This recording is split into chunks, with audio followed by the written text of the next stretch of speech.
নমস্কার, আমি তাপসী। তাপসী রান্নাঘরে সকলকে অনেক স্বাগত জানাই।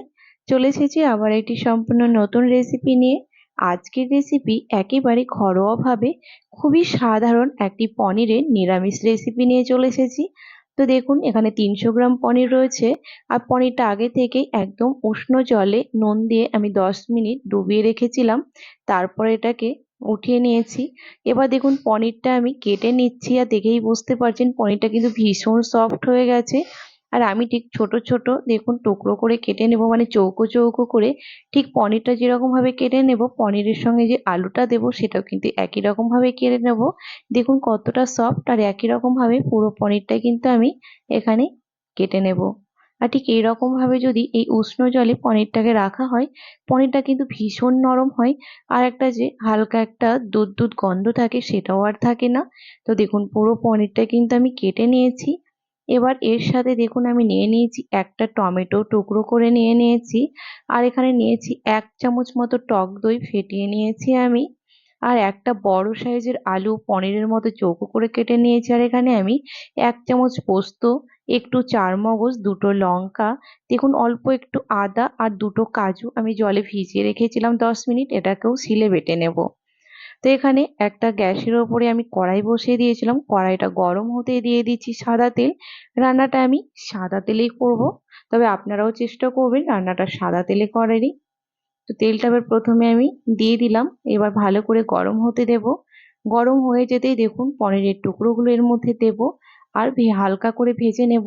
তবে পনির কিন্তু অনেকেই মানে ভাজেনও না, তাতেও অসুবিধে নেই। আমি কিন্তু একেবারে হালকা করে পনিরটাকে ভেজে নেব।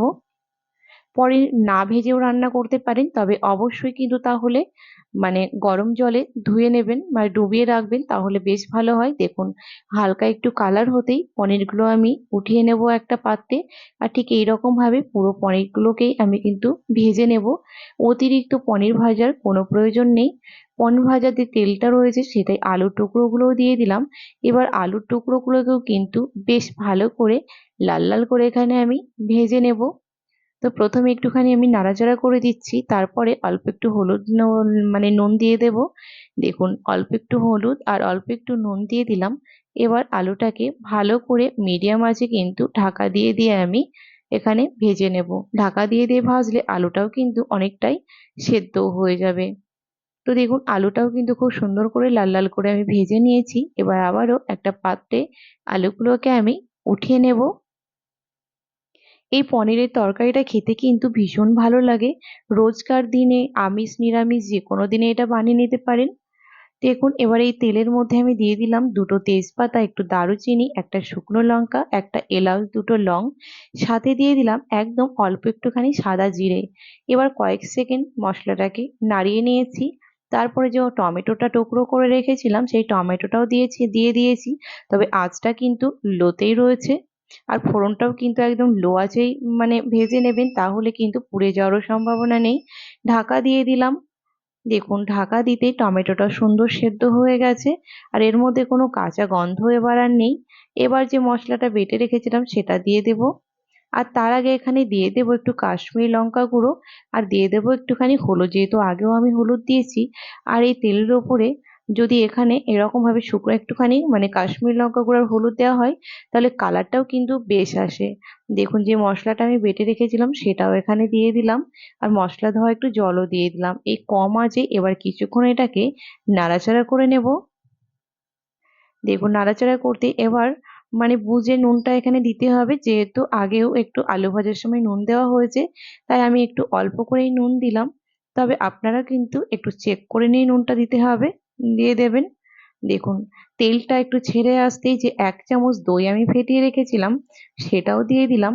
আর দই দিয়ে অবশ্যই আঁচটাও কমিয়েই রাখবেন, না তো অনেক সময় দই কিন্তু ফেটে যায়। ঢাকা দিয়ে দিলাম তেলটা ছেড়ে যাওয়া পর্যন্ত। দেখুন তেলটা কিন্তু একদম ছেড়ে গেছে, ভেসে উঠেছে। তারপরে মশলাটা কষানো কিন্তু একদম হয়ে গেছে। এইবার যে আলুগুলো আমি ভেজে রেখেছিলাম সেগুলো এই মশলার ওপরে এবার আমি দিয়ে দেব। দেখুন আলুগুলো ভেজে রেখেছিলাম সেই আলুগুলো এবার আমি দিয়ে দিলাম। এবার ভালো করে সেই মশলার সঙ্গে আলুগুলো কিন্তু আমি নাড়াচাড়া করে নেব। মানে বেশ কিছুক্ষণ কিন্তু আমি এখানে নাড়াচাড়া করে নেবো। তো এইবার এই মশলার মধ্যে আমি অল্প একটুখানি জল দেব, তারপরে কষিয়ে নেব দেখুন। তাহলে কিন্তু আর মশলাটাও পুড়ে যাবে না, আর খুব সুন্দরভাবে আলুর সঙ্গে কিন্তু মশলাটা কষিয়েও নেওয়া হবে। আঁচটা একদম এবার মিডিয়ামে দিয়ে দিলাম। এবার সুন্দর করে কিছুক্ষণ আমি কষিয়ে নেব। দেখুন খুব সুন্দরভাবে কিন্তু তেলটাও ছেড়ে দিয়েছে, সাথে দুটো কাঁচা লঙ্কাও দিয়ে দিয়েছি। এবার ভালো করে কষানো হয়ে গেছে। এবার দিয়ে দেবো এখানে গরম জল। অবশ্যই রান্নায় গরম জল ব্যবহার করবেন, তাহলে কিন্তু যে কোনো রান্নার টেস্ট অনেক গুণ বেড়ে যায়। এখানে আমি বাটি মতো জল দিলাম, যেহেতু আলুটা কিন্তু পুরোটা সেদ্ধ হয়নি, আর একটু সেদ্ধ হবে, তাহলে জলটা কিন্তু আরো একটু টেনেও যাবে। দেখুন আলুটা কিন্তু পুরোপুরি সেদ্ধ হয়নি। তো এবার আমি নাড়াচাড়া করে নিচ্ছি। এবার যে ভেজে রেখেছিলাম পনিরটা, সেটাও এই ঝোলের মধ্যে আমি দিয়ে দিচ্ছি। এবার পনিরটা দিয়ে আমি ভালো করে নাড়াচাড়া করে নেব। দেখুন পনিরটা দিয়ে কিন্তু খুব সুন্দরভাবে ভালো করে আমি এখানে নাড়াচাড়া করে দিলাম। এবার স্বাদটাকে আরো সুন্দর করার জন্য দিয়ে দিলাম হাফ চামচ মতো চিনি। তবে পনির কিন্তু খুব শান্ত আর হালকা একটু মিষ্টি মিষ্টি খেতেই বেশ ভালো লাগে। আর এই পনিরটা কিন্তু ফ্রাইড রাইস বলুন, জিরে রাইস বলুন বা বাটার রাইস, সবের সঙ্গে ভীষণ ভালো লাগে। ঢাকাও আমি দিয়ে দিয়েছিলাম আঁচটা কমিয়ে, যেটা আপনাদের আমার দেখানো হয়েছিল না। দেখুন একদম মাখা মাখা হয়ে গেছে, জলটা একদম টেনে গেছে। এবার আমি দিয়ে দেব অল্প একটুখানি ঘি। যেহেতু আমি প্রথমে গরম মশলা ফোড়নে দিয়েছিলাম, যার জন্য কাট মশলা, তাই আর আমি নতুন করে গরম মশলা দেব না। অল্প একটুখানি ঘি দিয়ে দিলাম। এবার ঘি দিয়ে ভালো করে নাড়াচাড়া করে গ্যাসটা বন্ধ করে আমি ঢাকা দিয়ে রেখে দেবো মিনিট 5-এর জন্য। যারা এখনো আমার চ্যানেলটিকে সাবস্ক্রাইব করেনি, তাদের অনুরোধ জানাচ্ছি, যারা ইউটিউব থেকে দেখছেন প্লিজ আমার চ্যানেলটিকে সাবস্ক্রাইব করে পাশে থাকা বেল আইকনটি প্রেস করুন, যাতে আমি নতুন ভিডিও আপলোড করার সাথে সাথে নোটিফিকেশন প্রথম আপনাদের কাছেই পৌঁছে যায়। আর যারা ফেসবুক পেজ থেকে দেখছেন প্লিজ পেজটিকে ফলো করে দেবেন। আর আমার রেসিপি যদি ভালো লেগে থাকে তাহলে কিন্তু লাইক শেয়ার করতে ভুলবেন না। কমেন্টে আমাকে অবশ্যই জানাবেন এই নিরামিষ পনিরের রেসিপি আপনাদের কেমন লেগেছে। তো আজকের রেসিপি আমার এই পর্যন্তই ছিল। দেখা হবে আবার একটি নতুন এপিসোডে নতুন রেসিপি নিয়ে হাজির হয়ে যাব। আপনারা সকলেই ভালো থাকবেন, সুস্থ থাকবেন। ধন্যবাদ।